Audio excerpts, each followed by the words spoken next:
It's 12/2/2024. Sitting here talking to my Deadpool, seeing how dead things move around, because there might be a dead man walking somewhere in college football. I don't know who it is. We're in mourning right now, and there's a lot of things going on. As you can see, I'm in all black. But I'm here for the College Football Level Up podcast with my co-hosts Sarah C. and Andy P. Live on Fans First Sports Network. Y'all, I don't have a lot to say. Outside of it's a lot of mourning going on here in the great state of Ohio. But how are you guys? What's up, Andy? What's up, Sarah? You know, I feel bad for y'all, but one, tremendous content. Just absolutely tremendous content. And number two, I don't know about you all, but Syracuse is looking real good right now. Yeah. I mean, there's some validity to that. Hey, Andy, how's Kyle McCord doing, man?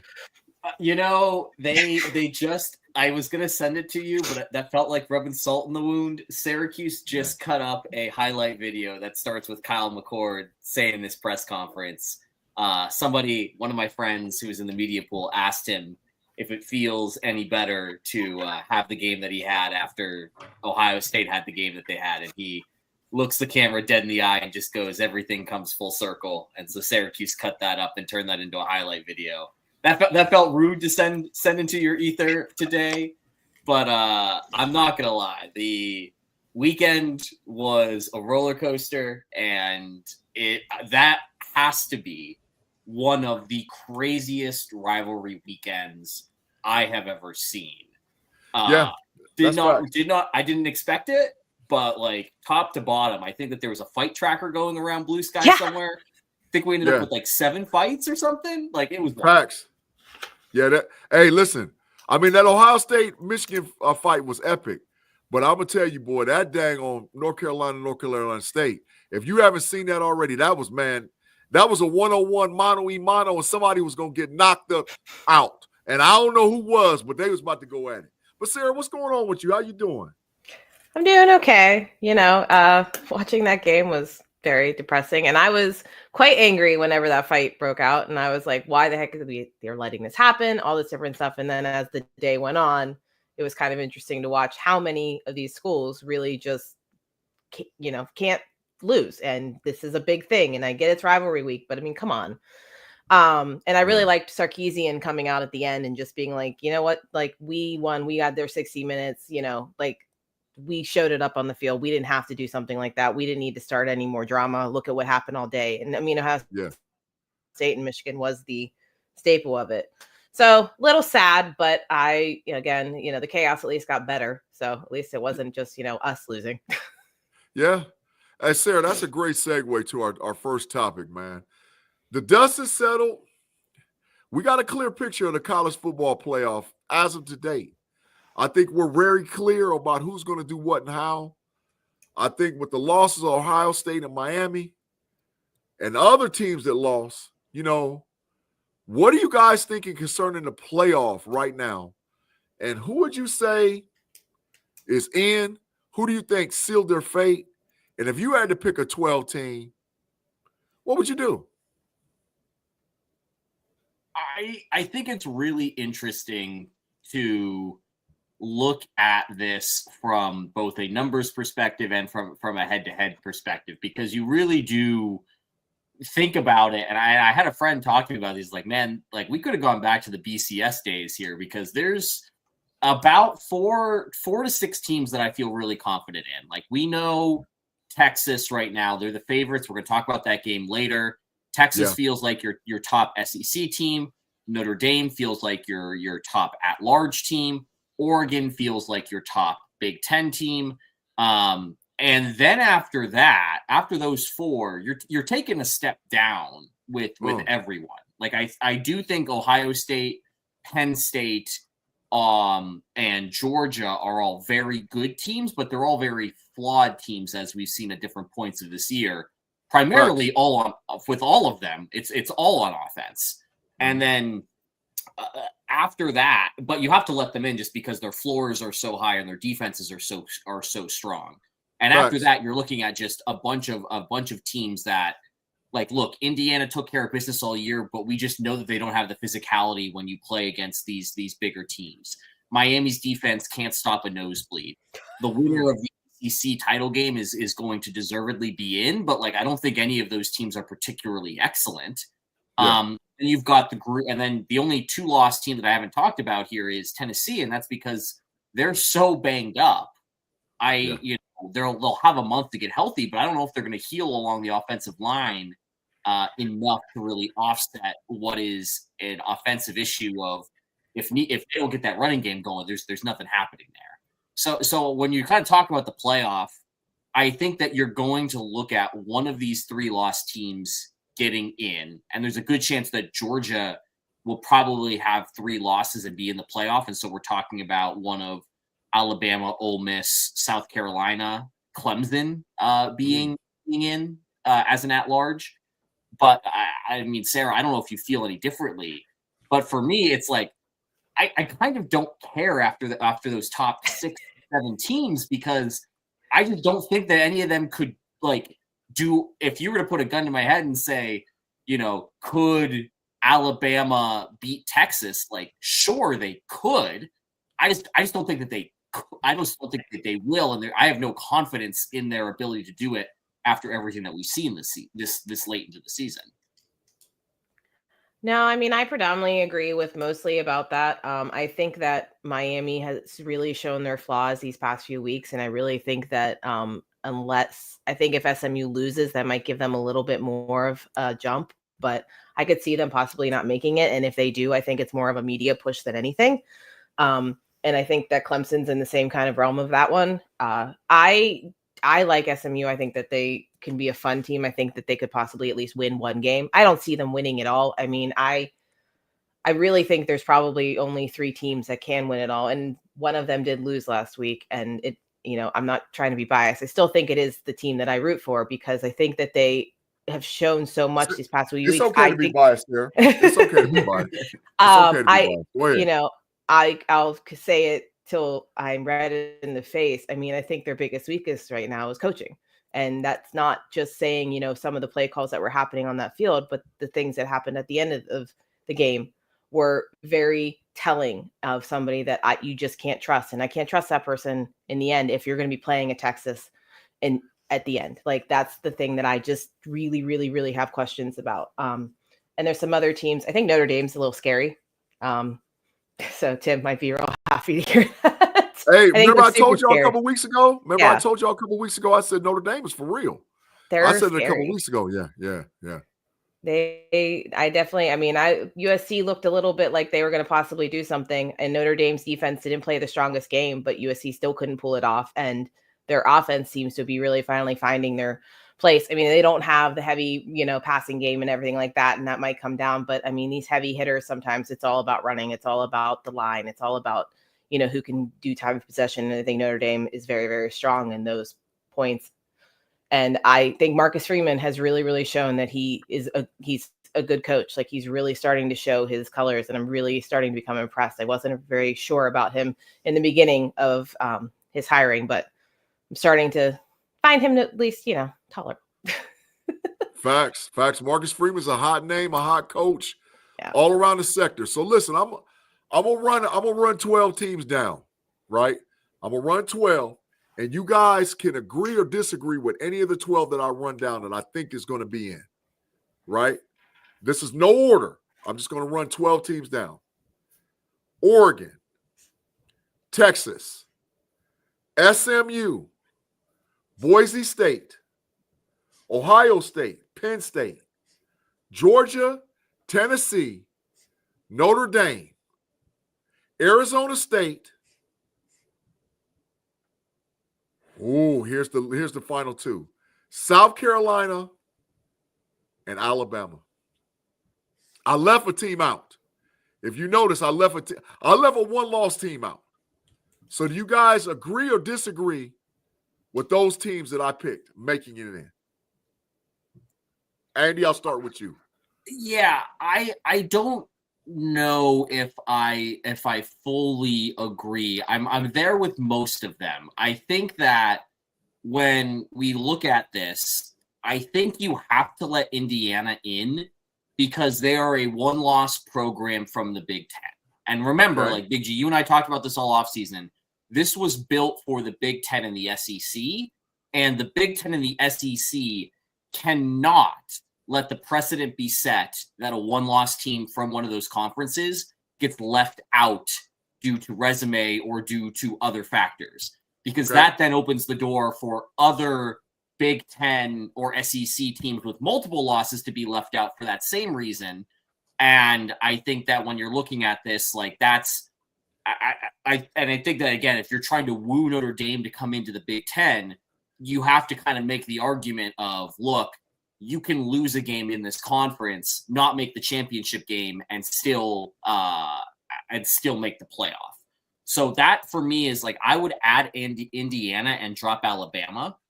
And I think I don't want to put Tennessee to me is like the one where, look, they've only lost 2 games. I would rather see in my heart, I want to say Miami over Tennessee, but that Miami loss to Syracuse was just in it. Like, look, Mario Cristobal, we know what's going to happen in a big game there. I am with you in leaving off Miami and putting in Tennessee, but I just know that I'm not happy about it. I'm more mad at Miami for putting me in this situation than I am at, Tennessee for being in above Miami. Got it. Sarah, so it's the same question, but I'm going to twist it a little bit. All right. One loss Indiana. So this is if you're the playoff committee, if I allow a one loss Indiana in, I now lose the revenue that I get from a home game in Columbus, Ohio for the Buckeyes to play a top-notch SEC team by letting Indiana in. And now you send Ohio State on the road, and they play a road game versus Indiana playing a home game against a top-notch SEC team. What do you do? If you're the committee, what do you do? Oh, man. I don't know if I really want to be Ward Manuel ever, personally. Yeah, facts. That's facts. That's a really tough question, and I can see where the having the money, having the play, getting all of the revenue and media that you can get out of that. But I would think any other year, if Indiana was just like this, good Big Ten team, and they were like doing some things well, but kind of staying in the quiet zone, kind of like some of these other teams have done, not in the Big Ten and the SEC.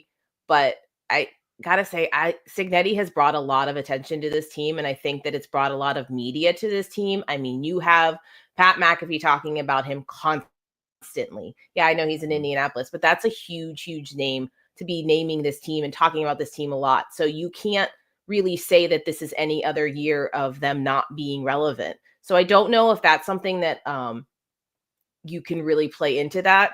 I think that the biggest thing is going to be, though, which SEC teams get let in and which SEC teams get left out. Yeah. I think that's the more interesting story, because I think there's a extremely, extremely strong case to have South Carolina in there out of all of those 3-loss teams. And I think that they've proved it because of the way that they've been winning since, they started off with those losses against some really good teams, but they've had some really good wins, and they've beat a decent amount of ranked teams. And they looked really, really good against Clemson, who is going to a championship game. So I think that's going to be more of the questions. I'm really, really intrigued to see what the committee does just tomorrow versus, after the championship games, what's going to happen there. But it's going to be interesting to see where they rank Bama and South Carolina and Ole Miss. And it's really going to give you an idea of where it's really going to end up after championship week. Big facts, Sarah. Listen, B-Dirt running through the jungle, college football playoff in one word, parody. Absolutely. And I'm just going to say this last thing before we switch. We're going to stay on this topic, boy. I'm going to switch it up a little bit.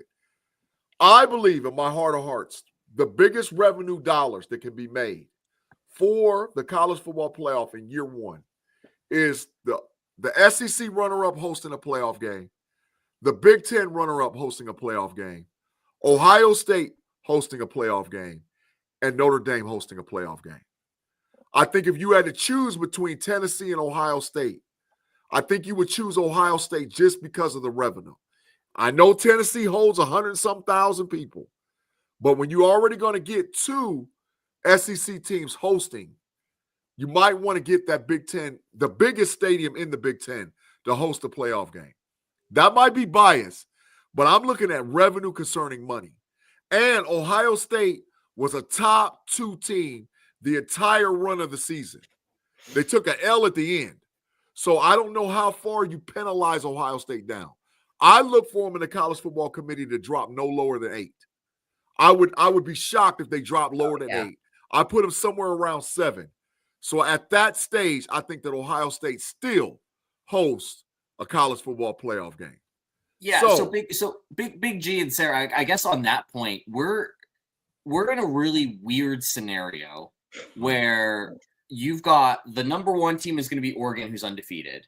And I think we're expecting the number 2 team to be Texas, who only has 1 loss, but that's to a Georgia team that's going to be ranked below them and has multiple losses. But in the Big Ten, you've got this cycle where Ohio State has 2 losses to the number 1 undefeated team and to an unranked Michigan. But Penn State will probably be ahead of them. And Penn State's 1 loss is to the Ohio State team that'll be below them.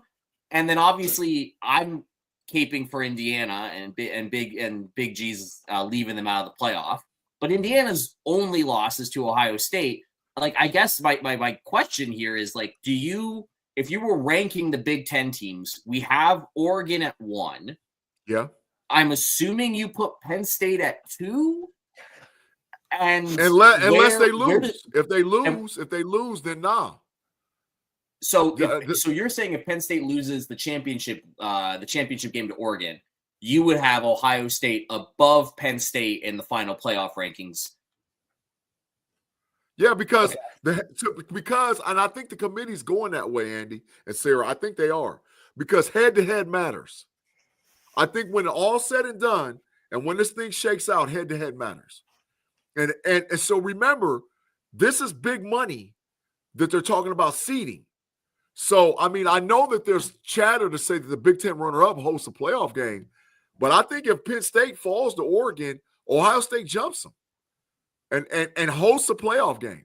But I know in a perfect world, Andy, and this is just my point, Penn State and Ohio State would host playoff games. In a perfect world, Penn State, Ohio State, Tennessee, and Notre Dame. And they really don't want to give Notre Dame a home game. They would much rather give that to the SEC runner-up like Georgia or Texas. So in a perfect world, it would be Georgia, Texas, Penn State, Ohio State, and Tennessee that would host, because that's the maximum revenue. But I'm like, it's going to be interesting, and this is my question to both of you guys. How much do you think head-to-head is going to matter? And when they do the final polls? Andy, I'm going to start with you, bro. Yeah, and I think that this is the question that I have that I think is still just out there holistically. I think head-to-head should matter a lot, but head-to-head only comes into play for Penn State and Ohio State because Penn State's going to play an extra game. Okay. And so now the question becomes, like, are you penalizing teams for playing an extra game, or are you penalizing teams for not playing that extra game and prioritizing head-to-head over the extra game in the championship game? Because I think the question that I have is, if I'm Penn, I know Lane Kiffin brought this up, and I'm going to ignore Lane Kiffin because, again, I think he brought it up in trying to get Ole Miss into the playoff, and we're just not going to let that happen, and we're going to ignore that part. But I do think that he's bringing up, but it's more relevant in the Big Ten. If Penn State gets their second loss to Oregon, Penn State's going to have 2 losses to, at the time, number 2 team in the playoff ranking and the number 1 team in the playoff ranking. Yeah. And we're talking about ranking them below Ohio State because they lost that head-to-head to Ohio State, even though their 2 losses cumulatively are better than Ohio State's cumulative 2 losses, and they played the extra game. And so this is the part to me where I think it's going to be really interesting to see tomorrow's rankings, because it's going to set up so much for the championship Saturday in the question of, are these teams locked into their seeds no matter what, or will they drop down if they lose a championship game if you're in the Big Ten or the SEC, because I think, and again, Sarah, you can disagree with me here, but I think we're both in agreement that the loser of the Mountain West playoff, the loser of the ACC playoff, and the loser of the Big 12 playoff are just out of the playoff entirely. There's no chance that they get in. Oh, no, I 100% agree. I think that the head-to-heads, I think they should matter. I don't know if they should be the defining factors. I think it also we should be looking a little bit more of the competition of where you even had your close games. That comes into play, I think, a lot with Georgia because of where they have looked in the past few weeks. I think that, even though they beat some of these really good teams, their losses don't look great, but then they also just played an 8 overtime game to Georgia Tech. Now, I think that says a lot more about Georgia Tech in the end, and I think that says that they're on their upswing, and I think Haynes King is just I wish that he could have stayed healthy all season. I really would have enjoyed watching him a lot more. But I think that is something that I'm hoping that the college football playoff committee looks into, because I think that really matters, because sometimes there's these really close games like, Ohio State lost to Oregon, but we lost by a point. Now, our second loss looks awful. And that's the thing where I am very intrigued to see what they're going to do tomorrow. And I think tomorrow really is going to show the cards of really how we're going to be looking at this entire college football playoff 12-team thing in the future, because we really don't know what they are all looking at. I mean, Ward Manuel uses a lot of, sayings and tries to use the right words, but there's always like little things that I'm kind of like, okay, dude, like just say it out loud. Like you want the big teams in. Just go with it. And like that's just going to happen. So I think tomorrow is really going to mean it. I think that, you're correct that the championship teams for the Big 12 and Mountain West and all those little ones, I think they're completely out. I think that it's going to matter on, especially the SEC and the Big 10, how they lose to really see how much they drop. Like if Penn State gets crushed by Oregon, then I could see them dropping under Ohio State. I think if they play a super close game to them, it's their way of proving something, and they might end up either being ranked above or ranked right next to them. I would really like to see some of those home games. I really want to see some of these like Big 10 teams going down south and SEC teams going up north. It doesn't really look like that, and I think Notre Dame would be the one that could happen where we'd end up with a South team going there. So I think that they want to see that too. So I'm intrigued to see if they're going to try and play around with that a little bit too when they're looking at these names of teams tomorrow. All right, so last question. And we've talked about the head-to-head. We talked about 3 losses versus 2 losses versus 1 loss. So I got a dilemma in the SEC. What happens if Texas blows Georgia out? Georgia now has 3 losses with a head-to-head loss against Bama. Do you penalize Bama and not let Bama in the playoff? Because Bama could say, we beat Georgia. We beat Georgia head up. So what are you talking about? So that's my dilemma. I think anarchy would happen if Penn State whooped Oregon. Because if Penn State whooped Oregon, now that definitely pushes Ohio State 9 or lower as far as where they seed out. And Oregon gets the whole playoff game because they didn't lose to the end. But the dilemma is going to be letting a team in a playoff if Georgia loses to Texas. Andy, your thoughts on that, bro? Yeah, I think you hit the nail on the head there, because, again, when you're talking about does head-to-head matter, if Penn State is your Big Ten champion, Ohio State has a massive argument to say we should be in because they're going to be the only Big Ten team that beat the Big Ten champ. Same thing with Georgia. If Georgia wins the SEC, Alabama's going to have a really strong case for getting into the playoff.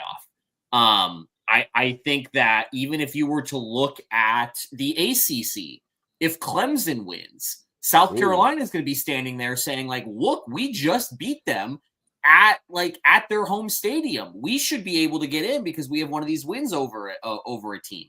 And so for me, I just find it incredibly fascinating that we are in this situation where the head-to-head is going to come into play. The head-to-head could really throw things off if results go a certain way. And again, Sarah, I think you hit the nail on the head with the committee's shaky answers on things. They have done a very good job of not pinning themselves into a box. Yeah. And you've seen the jokes online of saying like, oh yeah, last year, based off the Florida State argument, form matters. Your quarterback can't be hurt, or else you're not going to make it into the tournament. I think that was a one-time situation, but I think the committee has learned from that and is going to do their best to have some sort of numbers backing, whether it's head-to-head, whether it's advanced metrics, in order to justify their decisions, because I don't think there's a way that you don't leave out a deserving team based off of whatever criteria they decide to kind of measure teams by. Mm-hmm. Sarah, your thoughts? I mean, I agree with a lot what Andy said there. I think that it's all hypothetical right now, and that's why it's just like so interesting to look at, but also like I just want to kind of know where their mind is tomorrow, because then I would have so much more of a clearer picture. And yeah, like they're being very, very political on what they're going to say. And I mean, last year definitely made a lot of distrust in the playoff committee, which I think is why, especially the SEC, has been very chirpy about this for the past couple of weeks, because they, of course, think that even if they have a 3-loss team, that they look stronger, which, I think some of them do because they've been winning out later.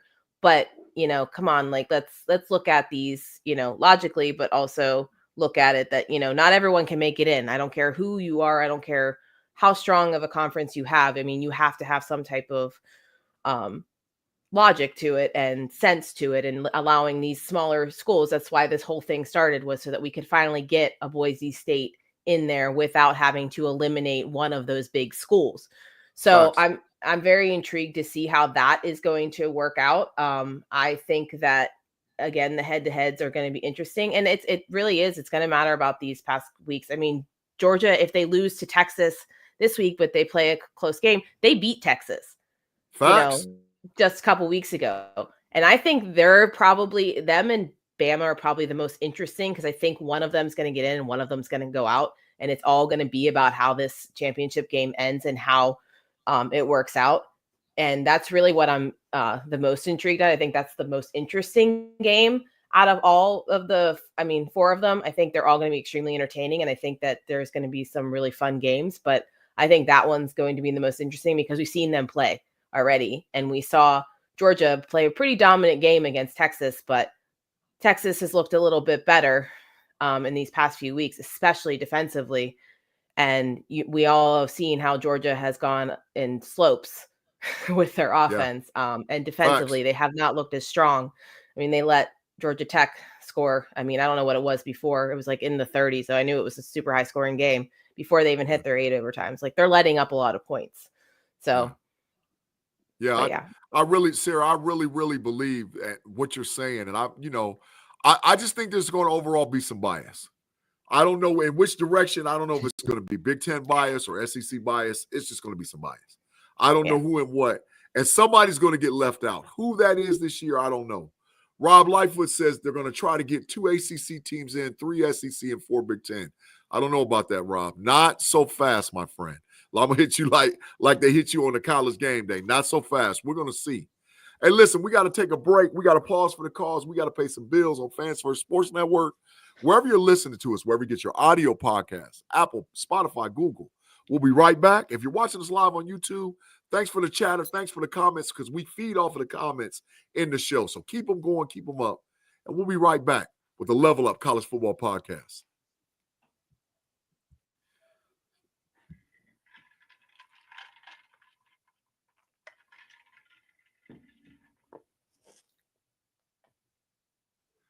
We're back with the Level Up College Football Podcast. Sarah C., Andy P., and Big G in the building.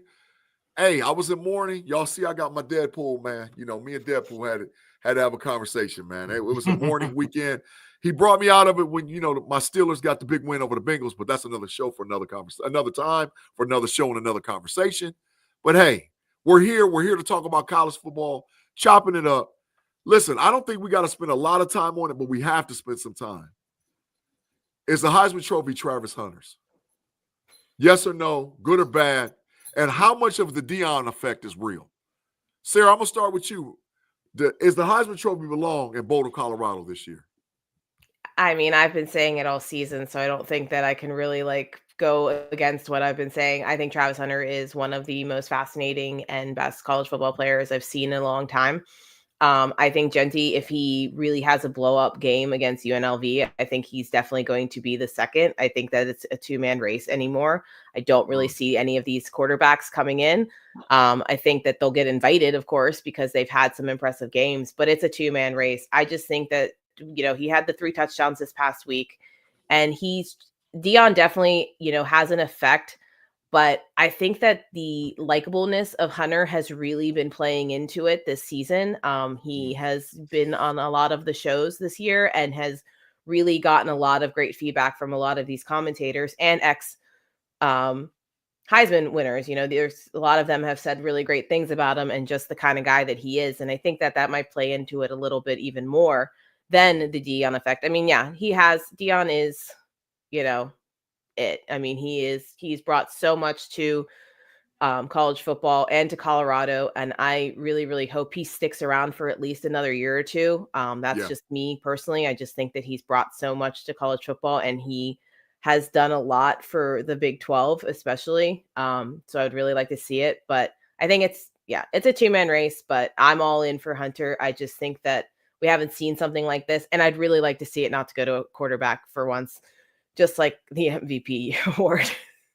Facts. Andy, Dion puts dogs and leaders. He's got a D and a L on that boy's jersey.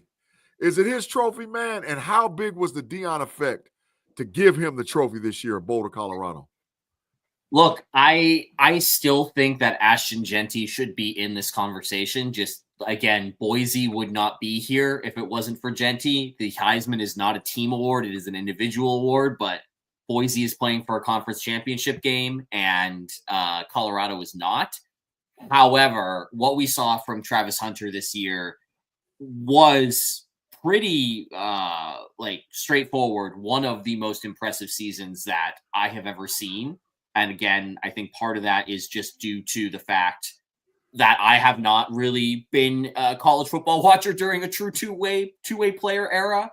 And he produced, and credit to Dion. Dion said last year that Hunter could do this. Hunter should be able to do this. Everybody questioned it, especially when he got hurt. But he recovered, and he did a great job this year playing both sides of the ball and staying healthy. I think Hunter is probably going to win. I think that what he did holistically is the most outstanding thing in college football this season. But I do think Ashton Genty will get some first place votes. Ashton Genty should get some first place votes.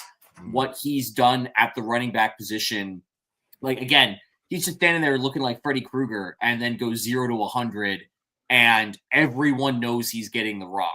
And every time he's still moving the ball 6-7 yards downfield. I think that they're two of the most impressive players I've seen in college football in my life. And I love the fact that the SEC and the Big Ten probably won't have a representative in New York at the Heisman finalists, which is the first time in my life that I think that that's happened. That's facts. I right off the top of my head, the only guy in the SEC or the Big Ten that's got an opportunity to show up for the Heisman Trophy is Gabriel, the quarterback of Oregon, and he's going to have to blow up against Penn State to get him to New York. So I do have Travis Hunter getting it. I think the effect is a real deal. And I like the fact that Dion has brought this light to college football. At first, I thought he was all glitz and glimmer. Now watching the performance that they put on the field this year, along with that recruiting class that he has coming in, which is no joke, right? They're currently ranked 32nd, but look for him to go with a bullet somewhere in that top 15 real quick, fast, and hurry, because they're flipping guys left and right to there. So I got it. I feel it, and I understand it, man. Rob, I love the comment. You saying Lenore Sellers, he's not going to invite next year's Lenore Sellers year. He's just a little bit too late. He'd have pulled it off against Bama, or he'd have pulled it off against LSU. Yeah, he was too New York, but definitely playing great football for South Carolina. All right, y'all, we're going to get to the lineup. We're going to get to the run this week of the conference championship games. We're going to start it off with what I think is the weakest game. And I understand what you guys said, that they want to get the best, give an opportunity for the small schools and all whatever else to get in. But in my mind, neither one of these teams deserve a college football playoff spot. They're fighting for a conference championship. So we got Iowa State Cyclones 9-2, taking on Arizona State, who might be the hottest team in the country at 9-2. And, this game is going to propel somebody in. So, Sarah, I just want to see, who do you think, and does it even really matter who the Big 12 sends to the playoff? I wish I could say yes, because I think that it would be more fun if we had, 4 exciting conferences. There's 2 big ones, and I think the ACC has been extremely exciting this year, but the Big 12 has been kind of boring. And all the teams that we started off the season thinking that were going to be good have all pretty much fallen apart, mostly injury, but there have been a couple that weren't. I really think that Arizona State's, just because they're on a really great trajectory, I think that they look a little bit better. I think they have a really great rushing attack with their quarterback and their running back.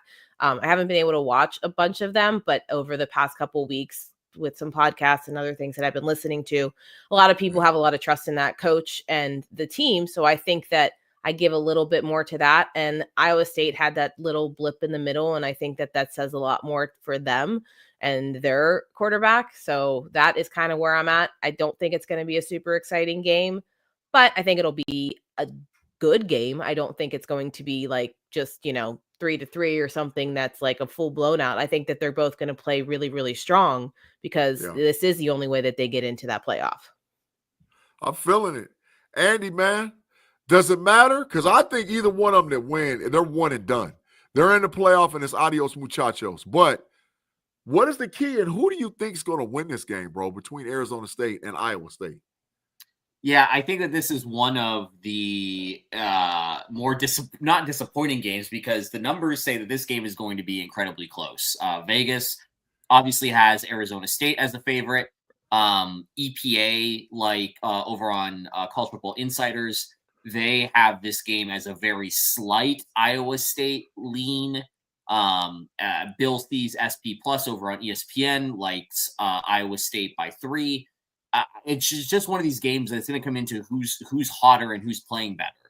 But I don't think either team is especially strong or especially threatening in any kind of way. Both teams can make it ugly, and both teams can make it interesting for you when you're playing against them.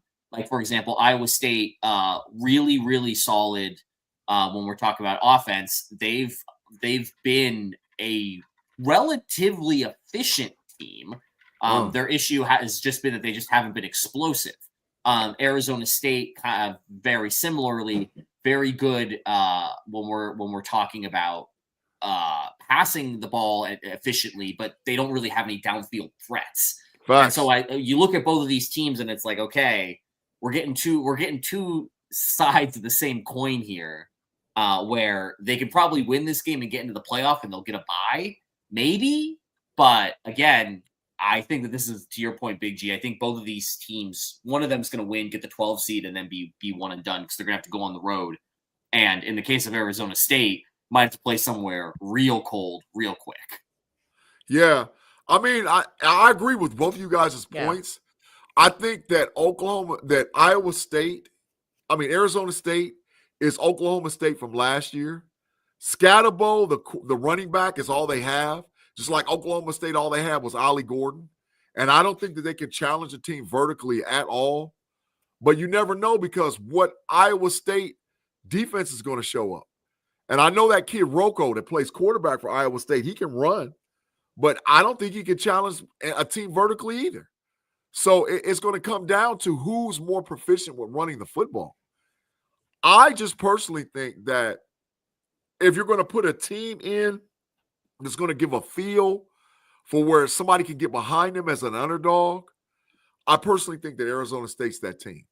Nobody wants – Iowa State is the second best team or second best known team out of the state of Iowa. I mean, let's just face it. The Iowa Hawkeyes are better than Iowa State Cyclones. People didn't even know Iowa State had a team until about the last 10, 15 years. So it's not like, you really know who these guys are. So Arizona State's that feel-good team. They have some national notoriety. They've had NFL players walk through there left and right. So I'm just thinking it's going to be Arizona State. So I'm going to pick it first, because it's the game to me that really don't matter. It's like the irrelevant bowl. I'm going to take Arizona State to win this game 27-20, and they get a trip to the college football playoff. Sarah, who you got, and what's your score? I went with Arizona State too, because that's what I think. I think Iowa State has kept too many teams in it, and I think Arizona State can kind of go over the hump because of who that running back. I went 35-28 Arizona State. Yeah. Andy, who you got, bro? I don't Look at him, really love. I'm scared of this game because I think the answer is that it's going to be whoever has the ball last is going to win this game. I'm going to go a little bit against the grain here. Iowa State's been the more consistent team all year, even though Arizona State's the hotter team. Give me Iowa State 27-24, just because they've shown it. They can get up for it more consistently. Yeah. They've played better in their big games this season. Facts. But again, that whooping that Arizona State put down on Arizona, I think is heavy on everyone's minds, and why the line is the way it is. Facts. Agreed. Hey, so listen, on a normal show, this will be my sneaky pick game of the week. But it's a conference championship game, because I really do believe, and I'm one of those folks that believe that SMU is the real deal. I really do believe that the SMU Mustangs is a sleeping giant, in my opinion. And I think that they're gonna open up a can on Clemson. But you got to play the game, because I thought the same thing, that the Buckeyes would open up a can on Michigan, and look what happened. I'm over here talking to Deadpool because I thought somebody was going to open up a can. So we got to go through it. We got to do the preview. Andy, Clemson and LSU, what you got, bro? I mean, this is a really, again, shout out to Syracuse for getting Clemson into this game, because Clemson only has they're a 3-loss team, but they only have 1 loss in conference to a really solid Louisville team. Clemson just lost their 2 SEC games this year, Georgia in the first game and South Carolina in the last game. 2 very different stories of a Clemson team, though. That first team looked outmatched physically, looked outmatched schematically. That South Carolina game they just had no answer for my sneaky Heisman pick for next year in Lenore Sellers. But really, they did a great job of shutting down the rest of that South Carolina attack. They had trouble dealing with South Carolina's front, which everybody has had trouble dealing with. And when you look at what Clemson has done well this year, it's running a balanced offense with enough of a threat at running the ball from the quarterback position. SMU's lone loss this year was to BYU, who offered a very similar type of attack, where BYU very balanced and then throws in the quarterback running game as a bit of a trick there. Now, what I will say about this is, like, SMU is the favorite because they've only lost 1 game this year, and SMU did something that Clemson and no one else in the ACC did. They just rolled through that ACC opposition. They absolutely decimated teams. Their closest game of the year was to Duke, where Duke had 6 turnovers and SMU still won that game. As in, Duke picked off SMU 6 times and SMU still won that game. So I think SMU is the better team here, but I do think that Clemson is not the same team that we saw get decimated by Georgia in week 1. Andy, man, those are great facts, man. I agree a lot with that. But Sarah, I got to ask you a question.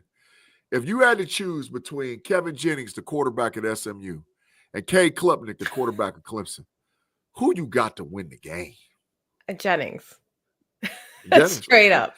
Yeah, I just think that, Klubnik is, he looked a little bit better last week, but I mean, they still, he just doesn't have that, extra little drive that you're supposed to have, being that Clemson quarterback, being that guy that's supposed to be on the same level as the SEC teams versus the ACC. Yeah, you're still in the ACC, but for the past couple of years, you guys thought you were this little mini SEC team because they were winning and they were beating all these teams.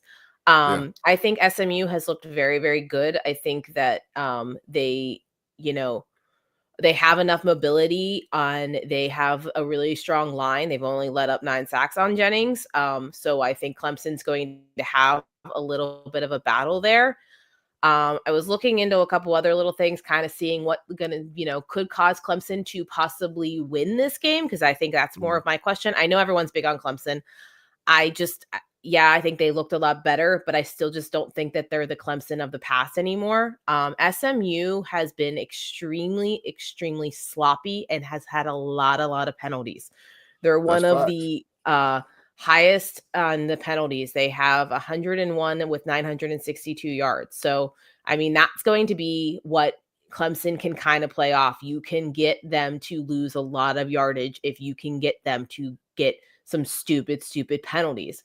And I think that that's going to be the thing that's going to possibly cause them to lose more than anything, from what I can tell, in the sense of talent on in the main parts. I think that Clemson probably as a whole is probably a much more talented team. They have better recruiting and everything like this. But I like how SMU has been able to walk into this ACC and been like, hey, we're not just the American Athletic Championship from last year. Like, we want to be in the ACC. We want to prove ourselves in this, big conference. And I think that they've really done a really great job. I think it's kind of scary that they did it so quickly. So I'm very intrigued to see how they can start really recruiting now. I think that that's going to do some really great things if they can actually pull off this win. So I think that it means a lot more for them right now. I think, Dabo's kind of walked into the season thinking that, he can do all and be all. So I kind of want to see him get knocked down a little bit, see that he has to actually go into that transfer portal.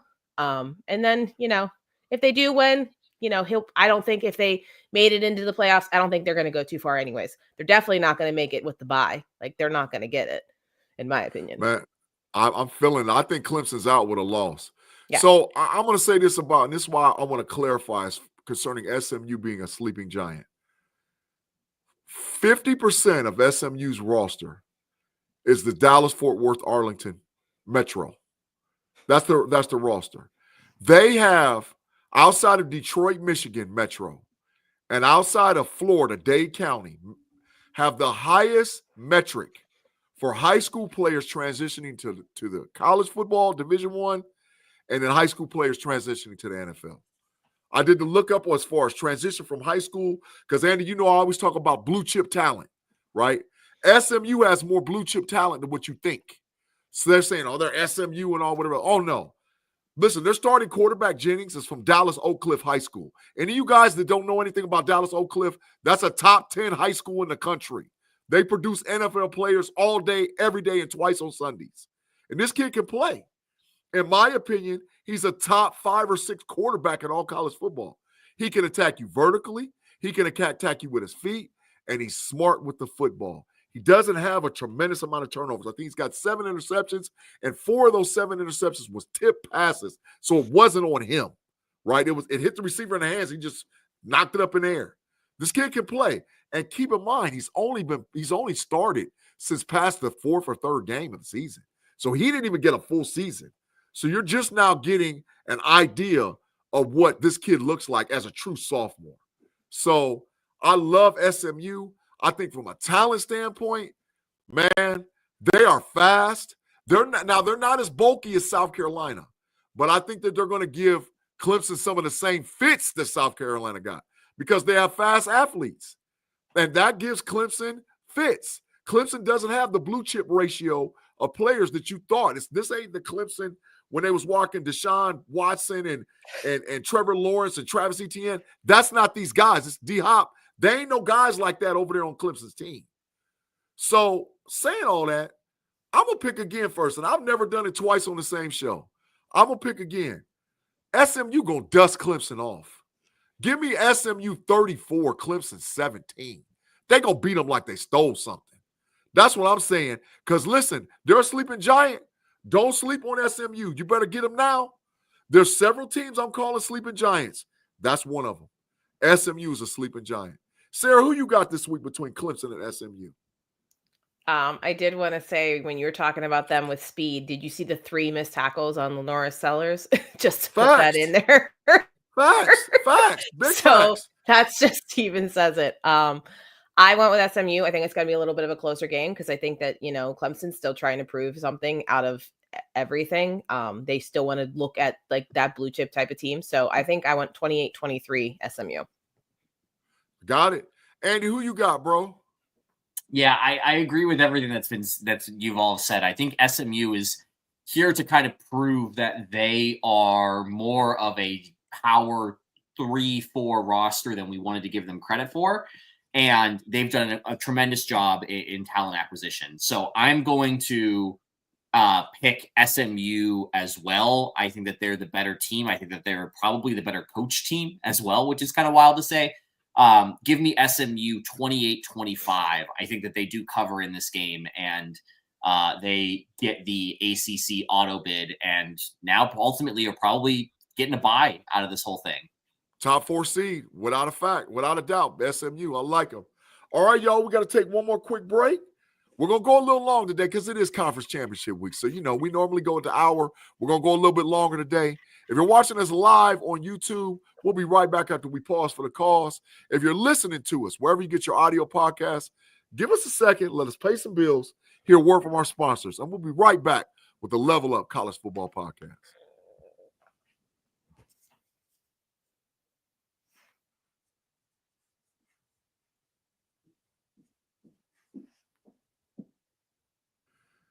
And we're back with the Level Up College Football Podcast. Andy P, Sarah C, Big G in the building. Hey, these are the 2 games that matter, y'all, to me, the big ones. All right, so I'm going to go in order.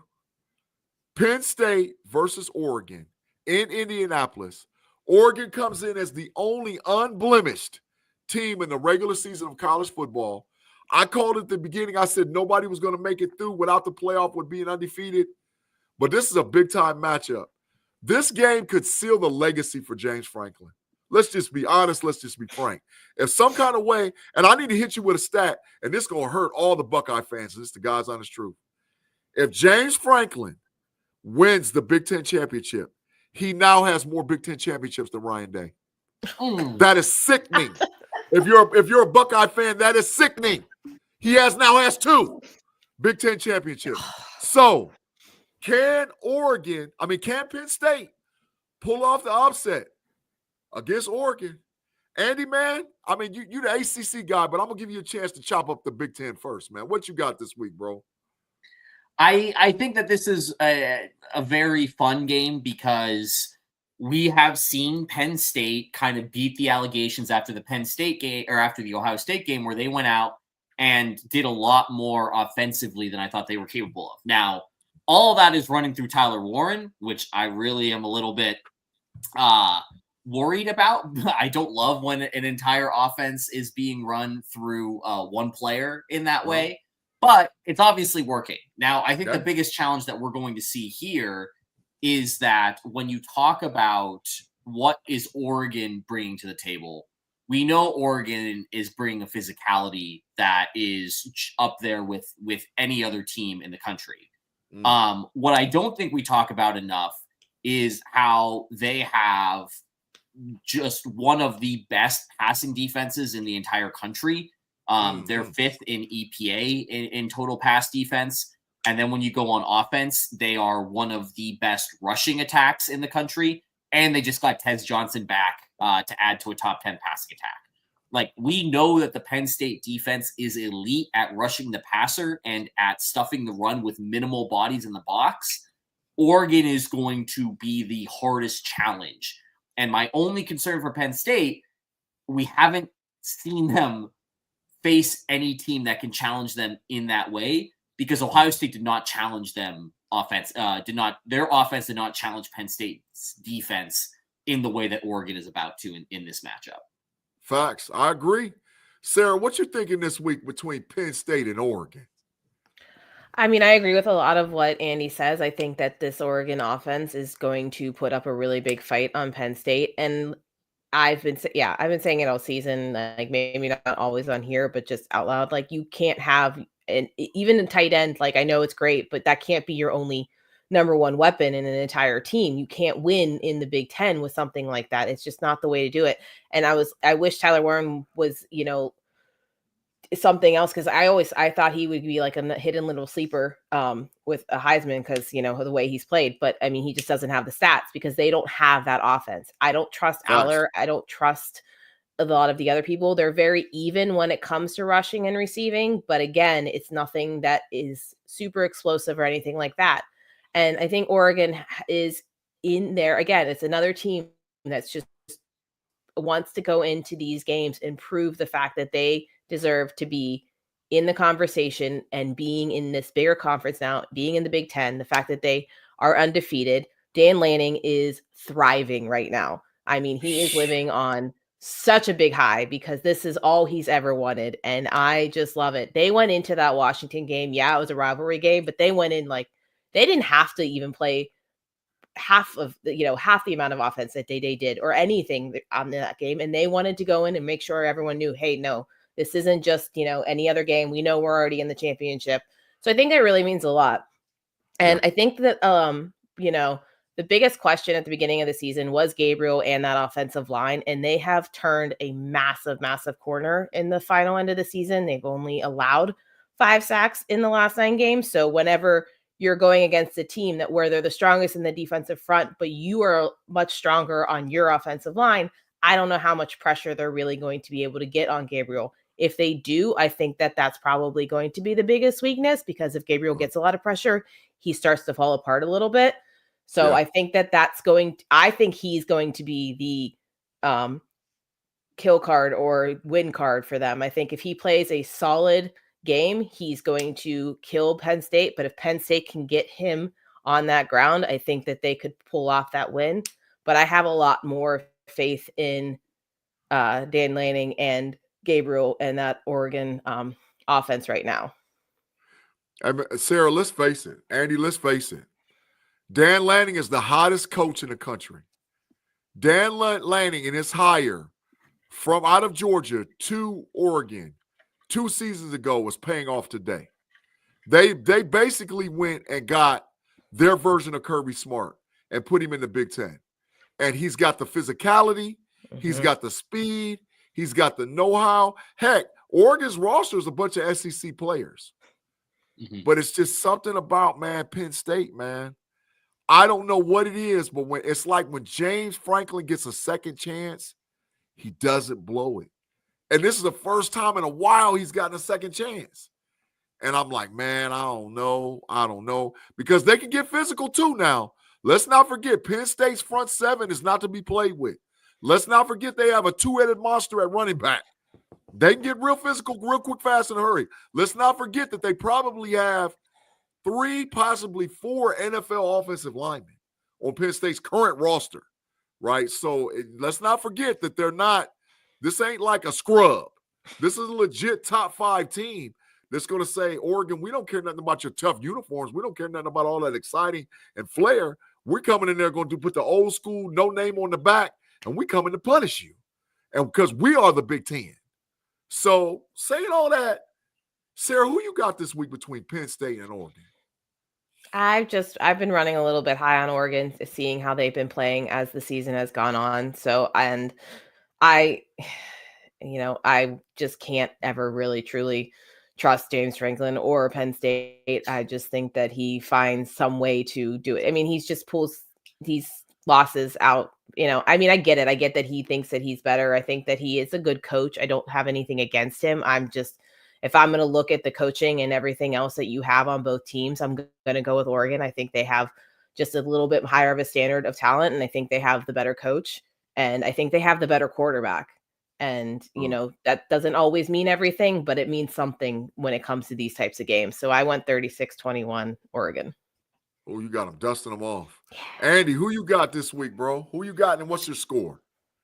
Look, this is really tough for me because I think Penn State's a really, really good team, and I do think that the Franklin effect is clouding a lot of people's judgment over how close this game is going to be and what Penn State can do in the playoff.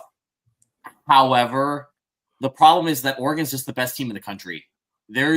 Oregon should not be an underdog in any game that they play. And when you look at Penn State, they're better on offense. They're better at defense.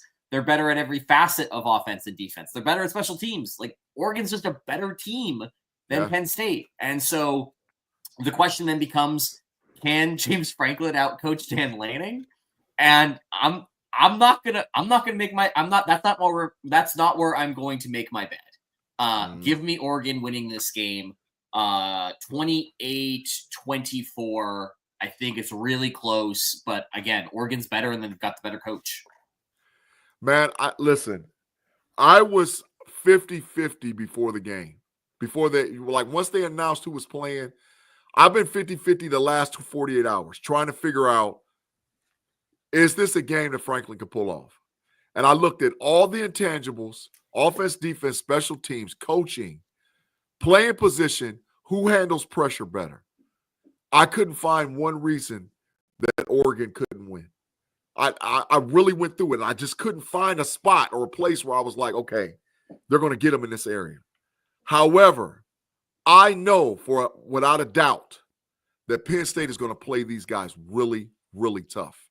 Penn State actually wants a game in a phone booth. They don't want to go flying up and down the field. They want to fight. And when I'm telling you they're going to send everything but the kitchen sink to Dylan Gabriel, everything but the kitchen sink they're going to throw at him. You're going to see 5-man blitzes, 6-man blitzes. They're coming after him. They're going to play single-eye safety and say, look, our corner's got him. Go get him. The issue is I don't think Penn State can attack Oregon vertically. And I think that's the difference in the game. If some kind of way Penn State can find ways to get the ball vertically to the wide receivers, this game could swing fast. But they haven't done it all season.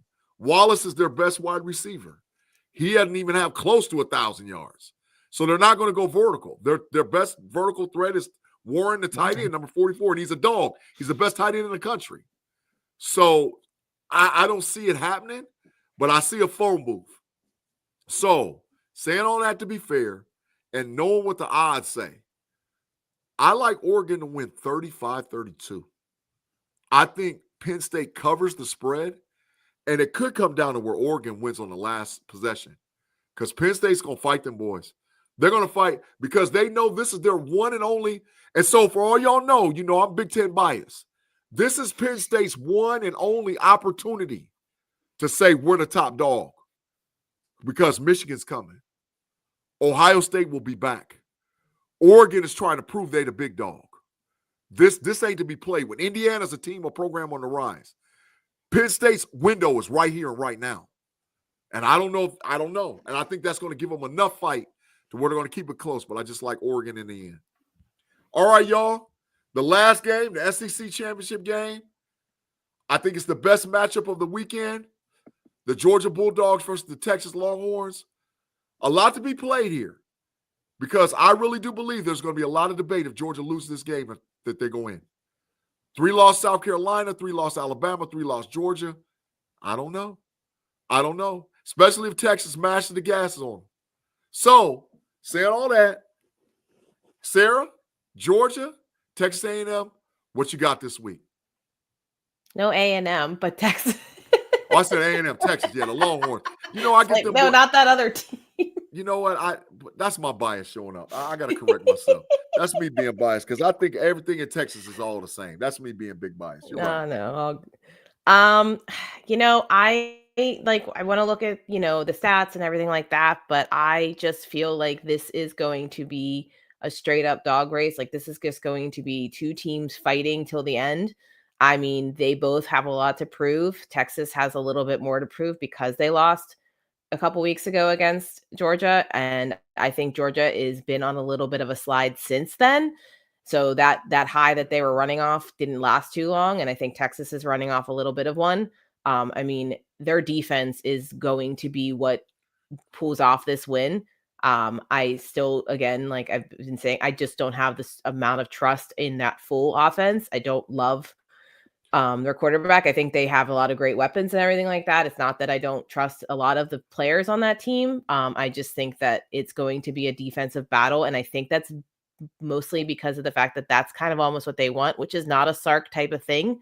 But, he pulled out a couple trick plays, but in the end, he knew what was going to win them that game last week. And it was going to be his defense, and his defense continued to dominate. They put so much pressure on A&M, and A&M looked, really good this season, even though they've had those couple losses. Marcel Reed really looked nice. So I just think that Texas is going to put up a really big fight. And I just don't know if Kirby has the team right now, based off of injuries and some other things, that can really put up another fight again, because they have just been fighting for weeks now. And we saw it, I think, really on display this past week, seeing them go into an 8 overtime game against a rival, but still an ACC rival that had a lot of injuries this season. So I think it's, it's going to be a defensive battle. And I think Texas has a little bit of the edge when it comes to that. So that's kind of where I'm at. I can't wait for the game, because I think that it's going to be so much more interesting than any numbers I can even try to come up with. I'm feeling it, Sarah. I like it. So, Andy, Georgia just coming off a grueling win against Georgia Tech. I don't know how much of the Texas A&M game you watched, but they beat each other up. That was a 17-7 win. Ewers is still hurt. I don't care what nobody says. He is hurt. So now you're coming in. Both teams had to play big-time games just to get here, and we're here. Georgia whooped them in Austin. What you got, Andy? What you got between Texas and Texas and Georgia? I mean, this is a fun game, because it really comes down to winning the line of scrimmage and winning the defensive and offensive line. When these two teams played earlier in the season, Georgia won because they dominated the point of attack on both offense and defense. The Georgia offensive line manhandled the Texas defensive line, and vice versa. What we've seen over the last few weeks is that the Georgia offensive line has not been nearly as dominant, and the defense has not been able to generate pressure with just the front four. They've needed to bring extra bodies in, which kind of upsets the entire Kirby ecosystem. And that secondary is not nearly as strong as we expected it to be. So when you look at what Texas did against A&M, yes, it was physical. Yes, they beat them up. But Texas dominated that line of scrimmage. Sark wanted to show everybody that Texas running attack is a threat. It can be effective. They don't need to rely on the screen game in order to spread a defense out and work it. And I think, to your point, Big G, about Quinn Ewers, we know Ewers is going to make a couple of boneheaded throws per game.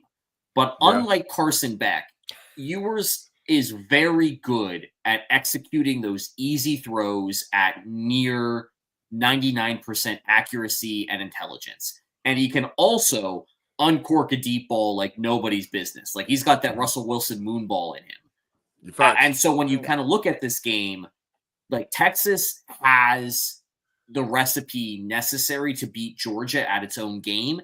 And I think that they have the better quarterback play here.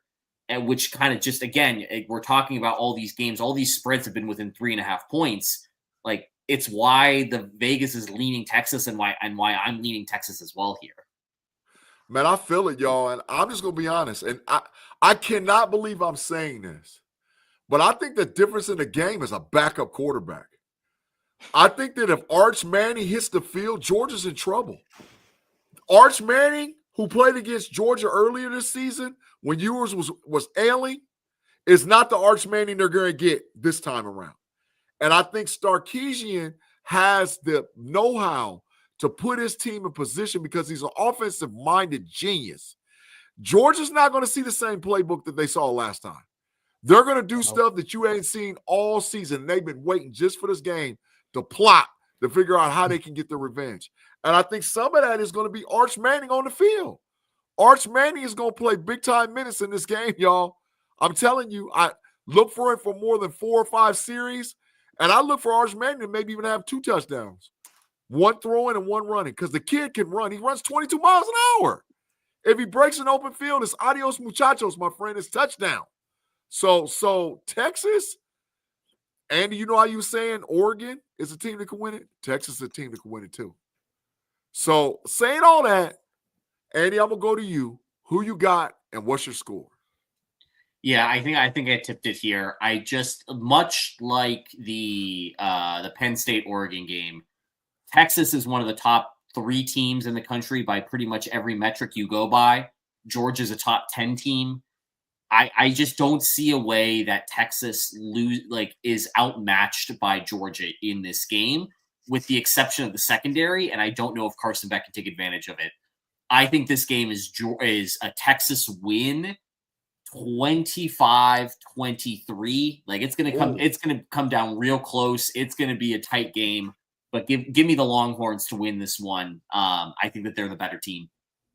Got it. Sarah, who you picking this week? I'm going with Texas. I'm going with a tight game. I agree with you. I think that they're going to put Manning in just like they did last week, just for that. I mean, he just wants to show everybody, like, look at, guess who I'm coming up with next year. Like, this isn't even a half of me. I'm going with close. I think it's going to be a defensive battle for Texas. I think that that's going to be where they get the most play out of. And I went 28-27 Texas. Well, both of y'all got it close. Listen, I'm going to be honest, man. I've watched Texas, maybe because it's my family ties and all whatever else, but I've watched Texas very close all year. I think Texas is going to beat the brake shoes off of Georgia. Like, I think this is Sarkisian saying I'm the best team in the SEC. It's actually the rites of passage. It's almost like when Georgia took the mantle from Alabama, I think this is now Texas taking the mantle from Georgia. I really feel like that.